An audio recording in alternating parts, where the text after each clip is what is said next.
Philippe, quels sont les documents certificats de diagnostic à fournir avant le compromis de vente? Ah bah on en parlait. Des questions qui reviennent régulièrement sur les diagnostics. On en parlait tout à l'heure en réalité. Et là, tout dépend de votre bien que vous mettez en vente.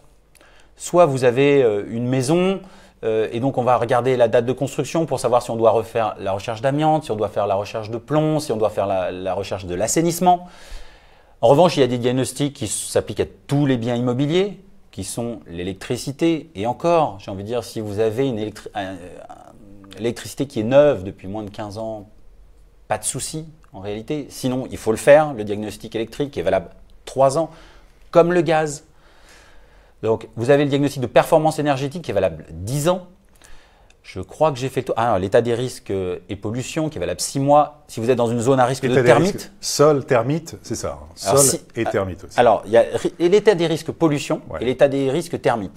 L'état des risques pollution, c'est qu'on vous dit dans la zone dans laquelle vous êtes, au regard des différentes activités dites de nature polluante ou à risque. D'accord. Et vous êtes dans une zone inondable, par exemple, vous voyez, comme information qui vous sera donnée sur ce diagnostic. Sinon, on a aussi, si vous êtes dans une zone parasitaire, enfin un risque de parasite, là vous avez un état parasitaire à faire qui doit être valable 6 mois. Et on a aussi les mérules, qui est un champignon qui en fonction des zones, notamment en Bretagne, Normandie, un peu humide on va dire, et ben là vous devez rechercher la mérule qui est un champignon lignivore qui vous pourrit un peu tout.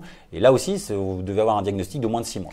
Oui, donc au total, ça fait quoi? Une dizaine à peu près de diagnostics, sachant que la loi Elan, évolution du logement, de l'aménagement et du numérique, permet maintenant aussi beaucoup de dématérialiser énormément. Ça, c'est pour la communication. Pour la communication aussi. Pour la communication, mais en tout cas, il va falloir les faire et les donner en amont.